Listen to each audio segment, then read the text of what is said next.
সকলকে জানাই শুভ নববর্ষ। সকাল সকাল স্নান করে নতুন জামা পরে নিয়েছি।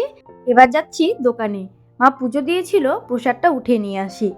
তারপর বাড়িতে এসে বাড়ির বড়দের প্রণাম করে তাদের আশীর্বাদ নিয়ে বছরটাকে শুরু করলাম।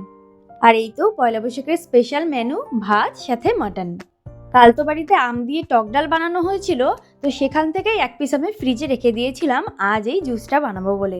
তবে খেতে কিন্তু খুব একটা মন্দ হয়নি, অনেকটা ওই আম পান্নার মতো। জানো তো, ছোটবেলায় আমার কাছে নববর্ষ মানে ছিল নতুন জামা সাথে মিষ্টির প্যাকেট, ব্যাস এইটুকুই।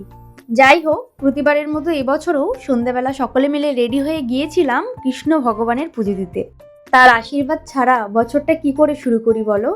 আর তারপরে এসেছি যে দোকানগুলোতে আমাদের নেমন্তন্ন ছিল সেখানে।